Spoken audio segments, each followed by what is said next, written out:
सहमति जो है चिराग पासवान के साथ सीटों पर बन गई है बीजेपी की। बिहार में चिराग की पार्टी को 26 सीटें मिलेंगी, ये सूत्रों के हवाले से माना जा रहा है। यहाँ पर रमन, पहले जिस तरह से हम देख रहे थे कि चिराग पासवान जो है वो लगातार 40 सीटों की मांग करते हुए नजर आ रहे थे। कल बीजेपी की भी मैराथन बैठक हुई है, चिराग पासवान की भी पार्टी की उन्होंने अपनी बैठक ली है। क्या कुछ खबर अब यहाँ पर मिल रही है? क्या चिराग पासवान अब सहमत हो गए जितनी सीटें उन्हें दी जा रही हैं?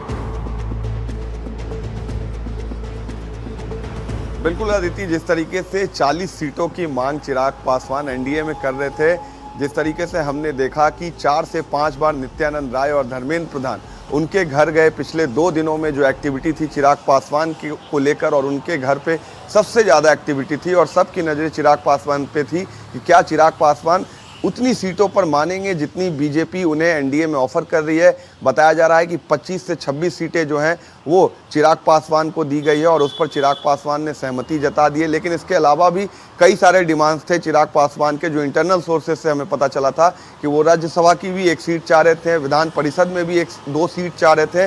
तो ऐसे में बीजेपी ने उन्हें मनाया है और 25 से 26 सीट चिराग पासवान को दी जाएगी। लेकिन अभी तक इसकी ऑफिशियल अनाउंसमेंट जो है वो नहीं हुई है। ऑलरेडी एनडीए गठबंधन की बात करें तो सीट शेयरिंग का बातचीत अभी जारी है, लेकिन उसका फाइनल डिसीजन जो एनडीए में सीट शेयरिंग का जो आंकड़ा सामने आना था वो अभी तक नहीं आया, क्योंकि बिहार बीजेपी के प्रदेश अध्यक्ष दिलीप जायसवाल ने बताया था कि 10 तारीख को उन्होंने बात की थी मीडिया से। उन्होंने कहा था कि अगले दिन सीट शेयरिंग का ऐलान हो जाएगा, यानी कि कल सीट शेयरिंग का ऐलान होना था, लेकिन कल भी सीट शेयरिंग का ऐलान नहीं हुआ।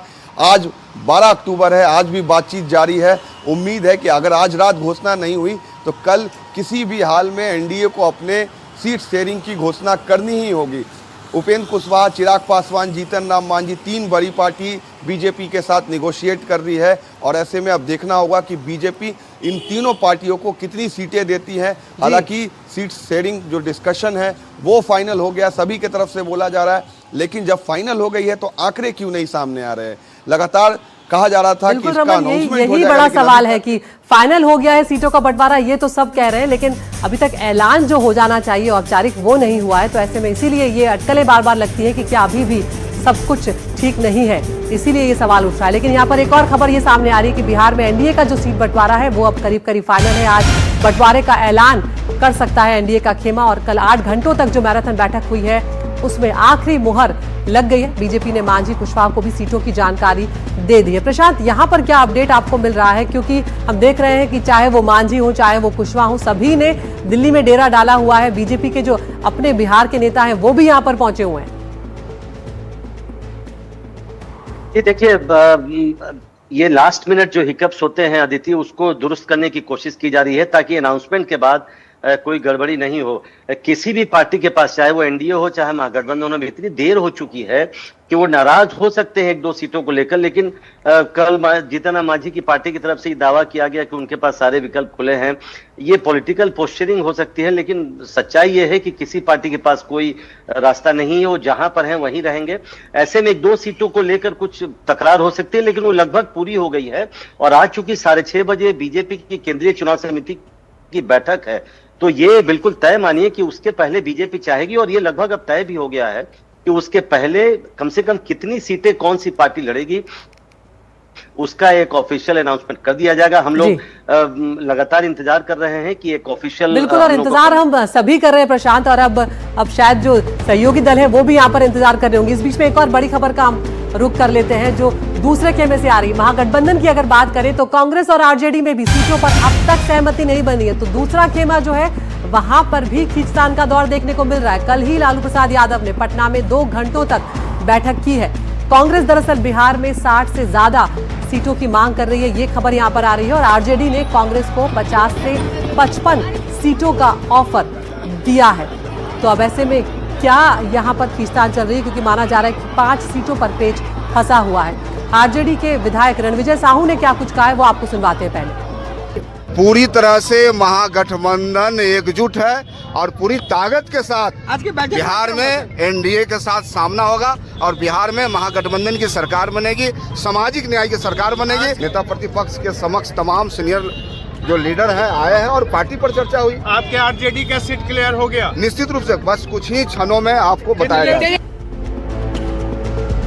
रमन राय हमारे सहयोगी हमारे साथ बने हुए हैं। रणविजय, यहाँ पर रणविजय तो कह रहे हैं कि कुछ ही वक्त में, अब कुछ ही क्षणों में ऐलान हो जाएगा, लेकिन साफ हो नहीं रहा। ये आरजेडी और कांग्रेस के बीच में क्या पेच अभी भी फंसा हुआ है रमन, क्या जानकारी मिल रही है और कब तक ये खत्म हो जाएगा खींचतान?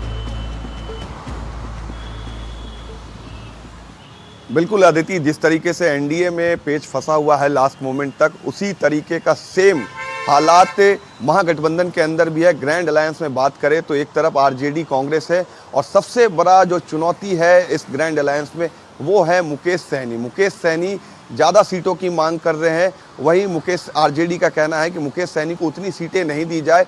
14 से 18 सीटें अमूमन बताया जा रहा है कि उन्हें मिल सकती है, लेकिन मुकेश सहनी का डिमांड काफ़ी ज़्यादा है। ऐसे में कांग्रेस पार्टी का कहना है कि हम तभी डाउन होंगे जब आरजेडी भी अपने सीटों के नंबर्स में डाउन होगी। कांग्रेस भी 60 से ज़्यादा सीटों की मांग कर रही है, लेकिन आरजेडी का कहना है कि 55 के आसपास की सीट कांग्रेस पार्टी को दी जाए। लेकिन कांग्रेस ऐसे में कह रही है कि जब अगर हम नंबर्स में नीचे आ रहे हैं तो आरजेडी को भी नंबर में नीचे आना होगा। और पूरा जो पेच है वो यहीं पर फंसा हुआ है कि क्या आरजेडी भी अपने सीटों के नंबर में नीचे आएगी, जिस तरीके से कांग्रेस पार्टी को बोला जा रहा है नीचे आने के लिए। और मुकेश सहनी डिमांड किए हुए हैं, जिस तरीके से उन्हें 40 सीटों की डिमांड उन्होंने पहले की थी, उससे पहले 60 सीटों की डिमांड की थी, लेकिन अब बताया जा रहा है कि मुकेश सहनी को 15 से 18 के बीच की जो सीटें हैं वो मिलेगी। लेकिन मुकेश सहनी ने एक बड़ा दाव भी किया था कि उन्हें डिप्टी सीएम चाहिए। तो ऐसे में कांग्रेस पार्टी के भी अंदर से सुर आ रहे हैं कि उन्हें भी एक डिप्टी सीएम पद चाहिए, जिस तरीके से मुकेश सहनी एक डिप्टी सीएम की मांग कर रहे हैं। तो कांग्रेस के भी बड़े दावे हैं महागठबंधन के अंदर में। लालू यादव के घर पे बैठक हुई दिल्ली में। बताया जा रहा है कि तेजस्वी यादव दिल्ली में राहुल गांधी से भी मुलाकात कर सकते हैं, क्योंकि आज लालू परिवार दिल्ली जा रहा है, क्योंकि कल राउज एवेन्यू कोर्ट में उनकी पेशी होनी है आईआरसीटीसी मामले में। तो ऐसे में एक बड़ा डेवलपमेंट हो सकता है आज और कल। इन 2 दिनों पे नजर बना के रखनी होगी।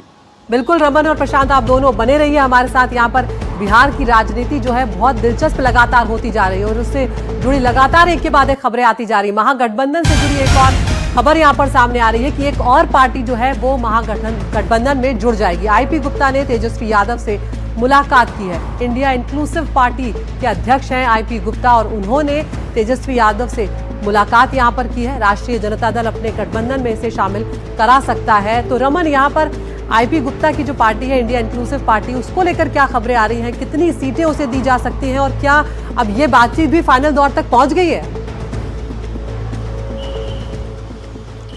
बिल्कुल ये बातचीत फाइनल दौर तक पहुंच चुकी है। आईपी गुप्ता की पार्टी है इंडियन इंक्लूसिव पार्टी, उन्हें 2 से 3 सीट तेजस्वी यादव देने जा रहे हैं। कल उनकी मुलाकात तेजस्वी यादव से भी हुई है और 5 समाज से वो आते हैं, ताती कम्युनिटी से वो आते हैं, उनके बड़े लीडर है और ऐसे में अच्छा खासा वोट बैंक उनके पास बिहार में है। इसलिए तेजस्वी यादव ने उनको लास्ट मोमेंट पर महागठबंधन से जोड़ा है और 2 से 3 सीट आरजेडी अपने कोटे से आईपी गुप्ता को महागठबंधन के अंदर में दे सकती है। बिल्कुल रमन, बने रहिए आप हमारे साथ। तो एक और खबर यहाँ पर आ रही है। पप्पू यादव ने आरजेडी को टेक्निकल पार्टी कहा है। पप्पू यादव को हमने देखा हुआ है किस तरह से उनके साथ खींचतान जो है वो चलती रहती है आरजेडी की, और आरजेडी को का अब बहुत ज्यादा विस्तार नहीं, ये पप्पू यादव यहाँ पर कह रहे हैं। उन्होंने कहा कि आरजेडी पहले ये बताए कि पिछले चुनाव में उसने कितनी सीटें जीती थी कोशी और सीमांचल में। सुनवाते हैं पप्पू यादव का बयान।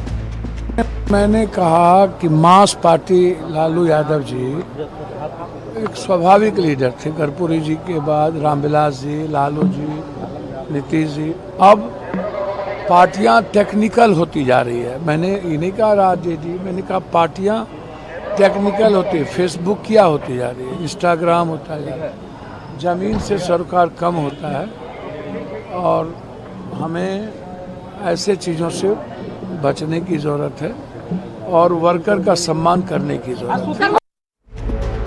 तो प्रशांत, ये पप्पू यादव जो है चुनाव से ठीक पहले इस तरह के जो बयान दे रहे हैं, यहाँ पर एक बार फिर से दबाव भी कहीं ना कहीं वो खेल रहे हैं और आरजेडी के खिलाफ बयान उनका ये पुराना स्वभाव भी है। किस तरह से इसे देखा जा रहा है प्रशांत? नहीं, बिल्कुल आपने ठीक कहा अदिति। ये तो पप्पू यादव लगातार तेजस्वी यादव पर हमला करते रहे हैं। वो इस पक्ष में भी नहीं रहते हैं कि तेजस्वी यादव को सीएम उम्मीदवार घोषित किया जाए। तो अभी जो समय अभी आ गया है उसमें वो दबाव की भी राजनीति है। लेकिन आपने बिल्कुल ठीक कहा, पप्पू यादव लगातार तेजस्वी यादव के खिलाफ बोलते रहे हैं और उनका ये मानना है कि लालू यादव का जो एक स्टेटस था वो अलग था, स्टेचर अलग था। तेजस्वी यादव अभी उस स्टेचर पर नहीं आए हैं। तो पप्पू यादव उसी सेंस में इसी बात को आगे बढ़ा रहे हैं। बिल्कुल प्रशांत, यहाँ पर तो जिस तरह से हम देख रहे हैं पप्पू यादव ये कह रहे हैं कि पहले ये मासेस की पार्टी हुआ करती थी, लेकिन अब ये एक तकनीकी पार्टी रह गई है, फेसबुक सोशल मीडिया तक ही ये सीमित हो गई। इधर बिहार चुनाव को लेकर एक और बड़ी खबर सामने आ रही है। असदुद्दीन ओवैसी की पार्टी ने आखिरकार उम्मीदवारों की लिस्ट यहाँ पर जारी कर दी है। 16 जिलों में उम्मीदवार जारी कर दिए गए हैं। 16 जिलों की 32 सीटों पर AIMIM ने उम्मीदवारों की घोषणा कर दी है। किशनगंज से सीटों का ऐलान किया है। कटिहार की 5 सीटों पर उम्मीदवार उतारे हैं। किशनगंज और दरभंगा की 4-4 सीटों पर AIMIM ने उम्मीदवार उतारे हैं। पूर्णिया की बात करें तो यहाँ पर 3 सीटों पर उम्मीदवार घोषित कर दिए गए हैं। इसके अलावा अररिया और गया की 2-2 सीटों पर भी उम्मीदवार घोषित किए गए। बिहार के AIMIM के प्रदेश अध्यक्ष अख्तरुल इमान ने कहा कि सेक्युलर वोटों के बिखराव को रोकने के लिए राजद के साथ गठबंधन का प्रस्ताव भेजा गया, लेकिन स्वीकार नहीं किए जाने के कारण पार्टी तीसरे मोर्चे के रूप में चुनाव लड़ने का फैसला कर चुकी है।